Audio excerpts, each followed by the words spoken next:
Hey guys, welcome back. This is part 2 of the Pentair ScreenLogic system.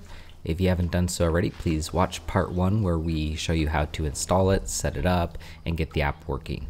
In this video, we're going to review all the menus and features of the ScreenLogic app, and then stay till the very end if you want to learn about ScreenLogic Config, which is another app more for pool builders and installers. So here we are on the main page. On the top, you're going to get the outside temperature. And then going from the top down, here we are with the first menu, which is pool. So I'll press that. Our current pool temperature is 62. From here, I can either activate the heater, the solar preference, or the solar heater only. For example, if I hit solar only, I can control at what temperature I want the solar to stop heating. And it would be the same for the heater right now. If I want to shut the pool off completely, I would just hit the off button. And now the pool has turned off. All right, the spa mode, I'll hit spa. If I wanted to turn the heater on for the spa, I would just hit heater, set the temperature I want the spa to get to, and in a period of time, it will be heated up.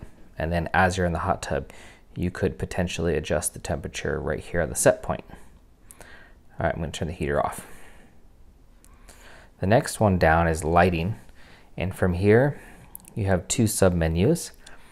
I can turn on my pool light, my spa light, my yard light, all three of those separately. Or if you have some fancier Pentair lighting, you can turn them all on or all off, or set them or sync them. And this is for people that have colored lights that can sync to music and things like that. All right, next we'll hit features. From here, I can turn on any special features. So if you have a waterfall, I could turn waterfall on. If you have a pressure side cleaner, I could turn that on. If you have a spillway, and then other people have water bowls and all sorts of things, any of your features you can turn on and off here. The next step would be pumps, and inside here I have one pump, and it's currently running the pool at 2300 RPMs.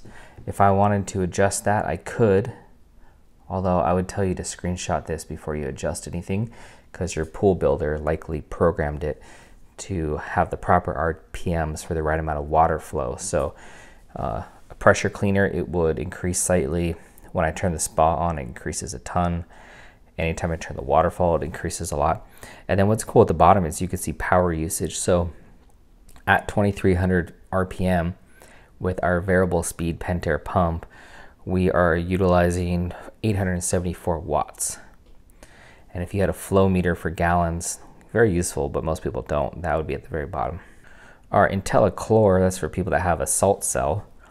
And from here, I can control how much output, creating chlorine. So it's taking salt, it's adding some electricity on some metal fins, and it's going to create chlorine. And the output is currently set at 65%.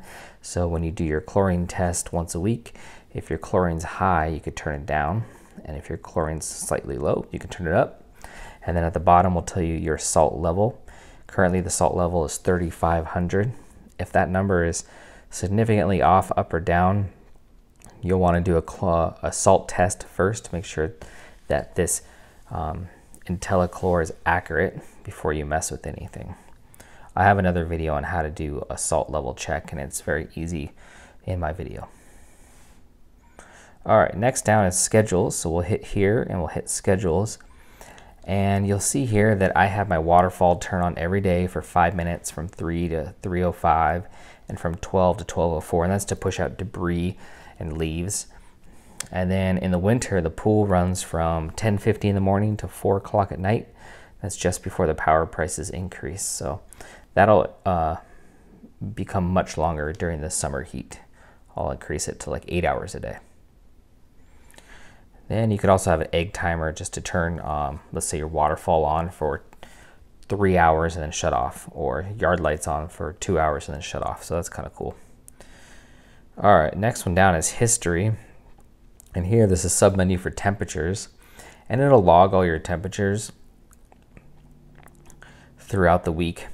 I find it really hard to read on this app, but if you go into the browser interface, you can see all this information a little bit easier.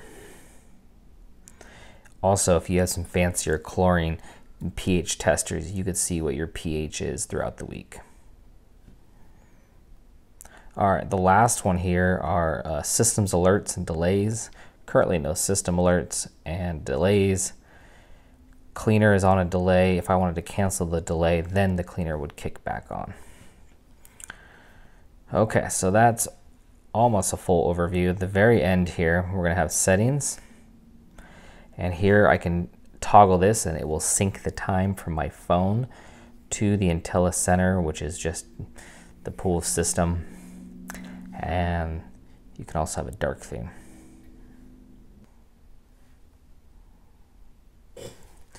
Pentair also has this ScreenLogic config app here. So I'm going to open that. It looks like it's made more for pool builders and someone like that. So I'm going to connect over local. It's going to go try to find my controller, and here it is. Within this, I can control all the settings that was on the last one, but I can also do a sensor calibration. So if I want to adjust the readings of my pool temperature or spa, I can do that here. You can also set up your password here. And then I can set up some additional circuits. So this is much more for the design of your pool and not for the user, the end user. But if you're kind of an advanced user, you might want access to some of this stuff. All right, that's the end of this video. If you have any questions, feel free to comment below. And don't forget to like and subscribe to be notified of future Pool Professor videos, and we'll see you in the next one.